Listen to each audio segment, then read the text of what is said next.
insurance. From the station that's on your side, this is News 12 at 6 o'clock. Tonight at 6 o'clock, one local sorority is taking the phrase to walk in someone else's shoes to a whole new level, except in this case, it's in high heels rather than your typical sneakers. AU's chapter of Alpha Chi Omega hosted a walk or run mile fundraiser today to raise funds against sexual assault. News 12's Sydney Hood is live in the newsroom tonight to tell us why some challenge themselves to walk in heels or flats. Sydney? Craig, both literally and figuratively, people of all ages walked a mile in her shoes, some in stiletto heels, others in platforms. The purpose of it all is to remind the thousands of victims of sexual violence and abuse that they're not alone, especially as we're seeing an uptick in numbers here at home.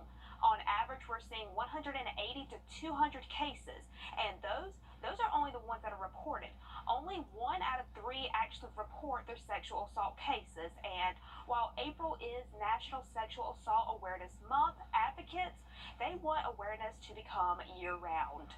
They don't always know where to go, what to do, especially if something happens to them on the weekends, middle of the night.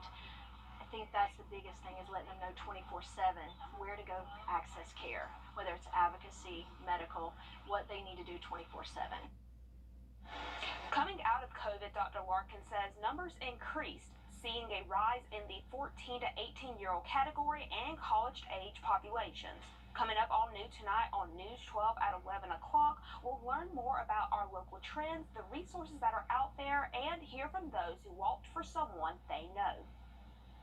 Alrighty, important coverage there, and thank you for that coverage, Sydney Hood. And it looks like it was a great day, actually, to walk outside. Toss things over to First Alert meteorologist Kellyanne Harding. How's it looking? Time to play America's favorite jackpot game. This is Powerball. Good evening, America. I'm Laura Johnson. Tonight we have another life-changing jackpot for you. It's worth an estimated $224.5 million. So get those tickets out. Let's play. That first number up is 56.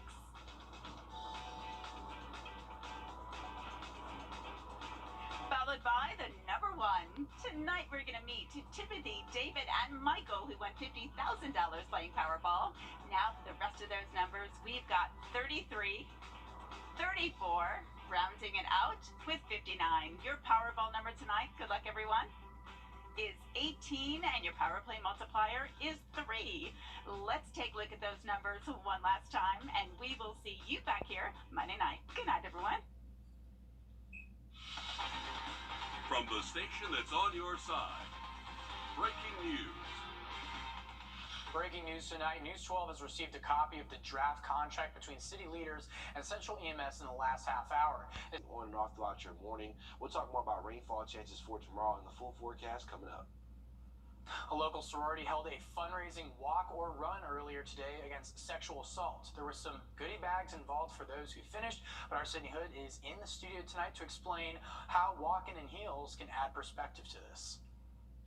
Both literally and figuratively, people of all ages walked a mile in her shoes, all to remind the thousands of victims of sexual violence and abuse that they're not alone. The CDC found in a recent survey that at least more than 1 million high school girls reported they were raped. And while April is National Sexual Assault Awareness Month, advocates want awareness to be year-round.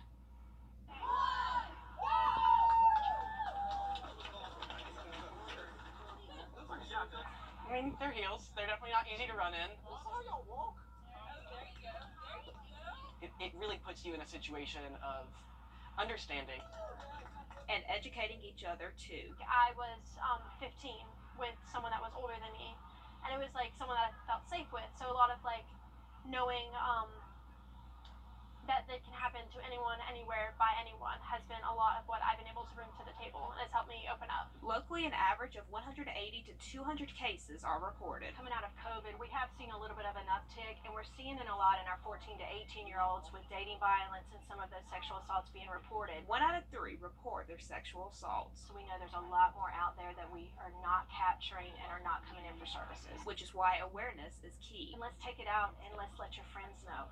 Let's let your family know. Let's let your church group know. Anything that you interact, let them know, don't be scared of the conversation. And having the courage to do so. Everyone's story is different. Like, just because I went through it and I'm better after it doesn't mean like someone's going to be better in the same amount of time I am. But it's being able to provide that resource, that voice, just that support system if they ever need anything. If you or someone you know is a victim of sexual assault, call the Rape Crisis Center and Hotline. We'll have all those resources on our website at wrdw.com. Thank you for bringing important awareness to this special, important month of awareness. Thank you, Cindy Hood. Well, Richmond County deputies need your help finding this missing woman on your screen. They say 63-year-old Giovanna Robinson was last seen this morning on Central Avenue around 8:30 a.m. in a red jacket and gray jogging pants. They say she's possibly schizophrenic as well, and if you've seen her, call the sheriff's office. A motion hearing is coming up for convicted killer Alex Murdaugh and his former law firm as they work to dismiss a lawsuit against them. They're accused of taking settlement funds from a former client. The Peters, Murdaugh, Parker, Etzroth, and Detrick law firm represented them in a lawsuit after a car accident. The client claims they didn't know how much they won in the settlement and didn't receive any money. That hearing takes place on Monday at 2 o'clock. In Boston, city leaders honored a